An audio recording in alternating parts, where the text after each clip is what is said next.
Sir ये सवालों के जवाब हैं, इसके अंदर कोई तकरीबन जैसा आपने एक्शन लिया, बहुत शुक्रगुजार है कि आपने इंटीरियर के हवाले से एक्शन लिया।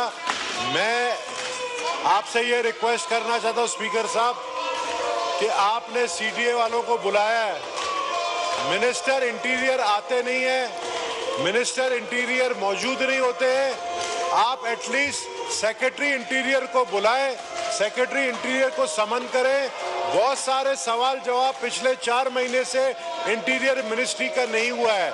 मिनिस्टर इंटीरियर आखिर हैं कहाँ, हमें उनको ढूंढ के लाया जाए, उसको ढूंढ के लाया जाए ताकि हम उनसे सवाल कर सके। Interior ministry is very important. अब आपने एक सर पता नहीं ये सीडीए का बंदा आया है, लेकिन you must call, it's my humble request, you must call the secretary interior कि हमें जवाब दे। मलिक इब्रार साहब supplementary.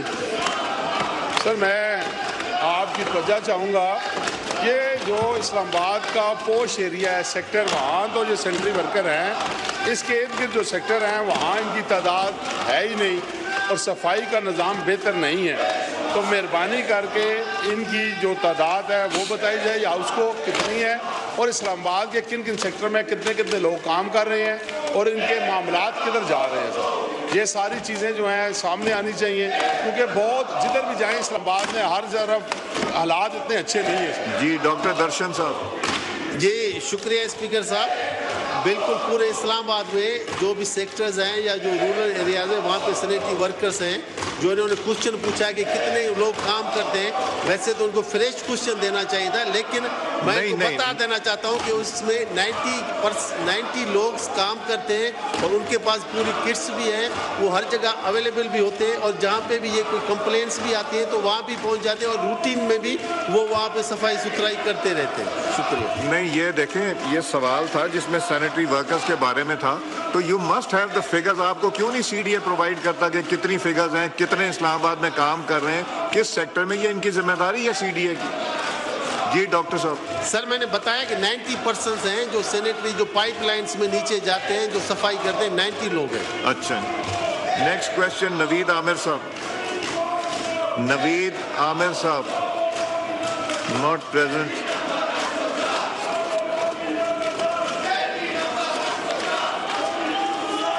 Next question Sameena Khalid Gurki साहिबा।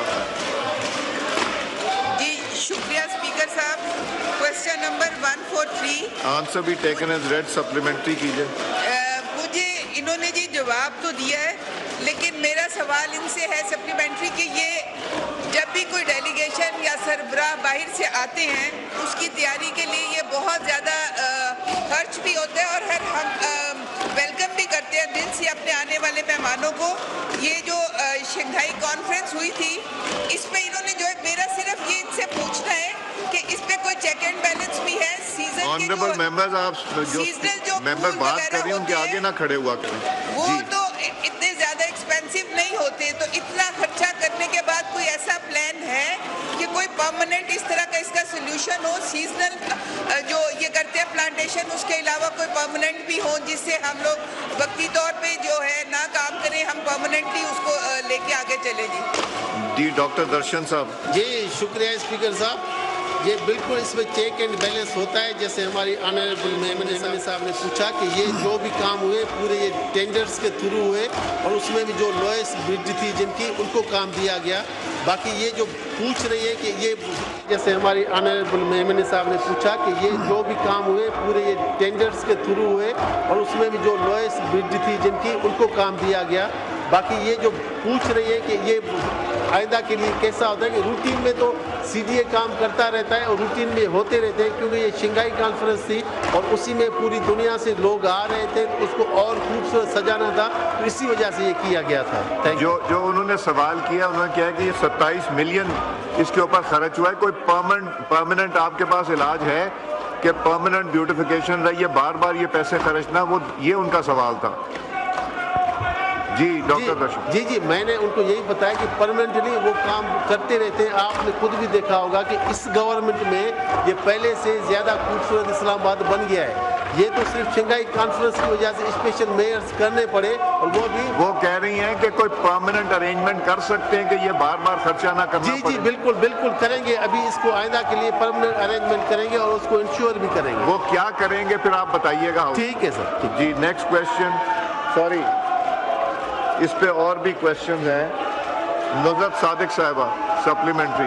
जी शुक्रिया जनाब स्पीकर। मेरा एक कॉम्प्लीमेंट मैंने करना था कि इन्होंने जो इतना अच्छा ब्यूटिफिकेशन की थी SCO के हवाले से, तो आया क्या ये इस पे सोच रहे हैं कि नेक्स्ट कोई इवेंट होगा तो बच्चों को दिखाने के लिए, आम पब्लिक को यहाँ आने के लिए उनको मौका दिया जाए, टाइम दिया जाए, ताकि वो देखिए आके और एंजॉय करें।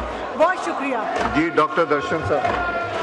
जी सर शुक्रिया, और ये बिल्कुल ठीक क्वेश्चन उन्होंने पूछा है। ऐसा था, अगर वो जो जब ये मेहमान आए थे उनसे एक दिन पहले, एक दिन के बाद ये पूरा खोल दिया गया था, सब लोग देख सकते थे, काफ़ी लोग आए भी थे, उन्होंने यहाँ पे फोटो भी निकाले और बहुत अच्छे तरीके से इनको देखा भी था। जी नेक्स्ट क्वेश्चन, ताहिरा औरंगजेब साहिबा।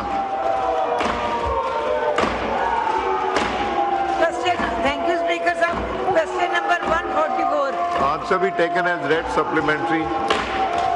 ये आंसर में इन्होंने बताया कि 4 मुल्कों में 10 रजिस्ट्रेशन ऑफिस खोले गए हैं।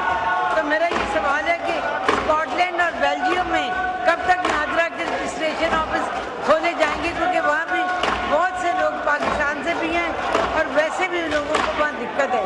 Thank you.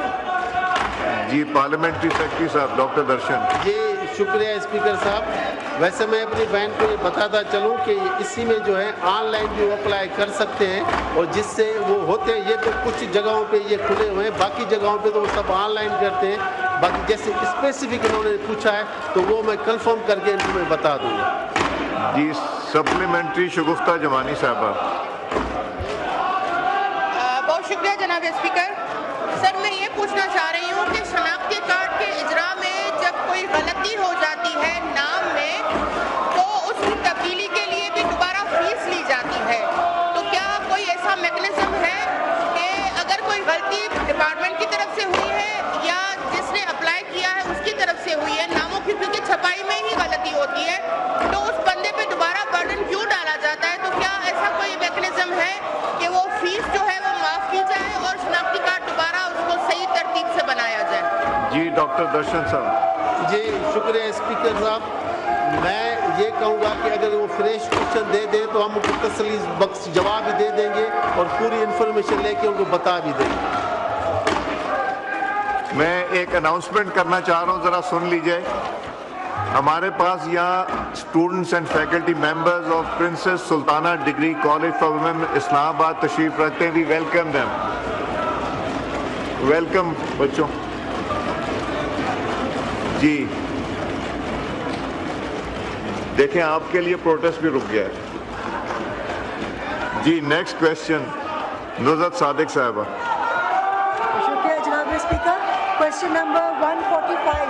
आंसर भी टेकन एज रेड, सप्लीमेंट्री। इन्होंने जवाब में बताया है कि माना है कि अनप्लान डेवलपमेंट हुई है बैंक्स ऑफ कोरंग रिवर पे, और उन्होंने ये भी कहा है कि एक सीवरेज का ट्रीटमेंट प्लांट बनाने का इरादा है, मगर जब तक वो नहीं होता तो ये एक इनके पास जो है फिल्ट्रेशन प्लांट है उसके ऊपर सारा मुनहसर है। तो मेरा सवाल ये है, जो ये बना हुआ है फिल्ट्रेशन प्लांट, इसके हवाले से इसको कोई चेक करता है कि ये ठीक फंक्शन कर रहा है कि नहीं कर रहा, क्योंकि सारा कुछ इस पर डिपेंड करता है, इसी फिल्ट्रेशन प्लांट पे। जी डॉक्टर दर्शन साहब, तब तक क्या करेंगे? जी सर, वो जो क्वेश्चन जो पूछ रही है, ये फिल्ट्रेशन प्लांट लगा हुआ है, उसको बिल्कुल मॉनिटर करता है, पूरी टीम होती है जो उसको चेक करती है, अगर उसमें कोई मसला होता है तो वो उसको ठीक भी करते हैं, तो वो बिल्कुल वो सही तरीके से काम भी कर रहा है। आलिया कामरान साहिबा, सप्लीमेंट्री। सर जी सर, ये जो रावल डैम है, जो पीने का पानी आता है, जो अटैचमेंट एरियाज हैं वहाँ से पानी आता है सर, उसमें जानवरों का फुजला भी शामिल है और इंसानों का फुजला भी शामिल है। सफाई तो अपनी जगह, लेकिन हमारे इस्लाम में पाकी भी एक चीज़ होती है, तो वो पाक पानी भी हमें पीने के लिए मुहैया करना, उसके लिए लोग क्या कोशिश कर रहे हैं? जी डॉक्टर दर्शन साहब। जी शुक्रिया स्पीकर साहब। उसके लिए ये है कि एक तो वहाँ पे वेट लैंड्स लगे हुए हैं जो उनको पार्टिकल्स जो भी ऐसे होते हैं उनको वो क्लियर करता है। उसके बाद फिल्ट्रेशन प्लांट वो काम भी कर रहा है। अभी हमने 6 अरब का एक वो टेंडर आ रहा है जिसमें ये जो है सेवरेज ट्रीटमेंट प्लांट वो लगेगा। उससे ये सारे मसले हल हो जाएंगे और वो ठीक हो जाएगा और वो जल्दी उसका टेंडर भी होने वाला है। जी नेक्स्ट क्वेश्चन रमेश लाल साहब। मिस्टर रमेश लाल साहब। थैंक यू जनाब स्पीकर साहब। Question number 146। जी आंसर भी टेकन एज रेड, सप्लीमेंट्री कीजिए। सर मेरा क्वेश्चन ये है, ये जो फॉरेन एम्बेसी हैं हमारी मुख्तलिफ मुल्कों में, इनमें लोगों को पासपोर्ट बनने में 3-3 माह 6-6 माह लग जाते हैं।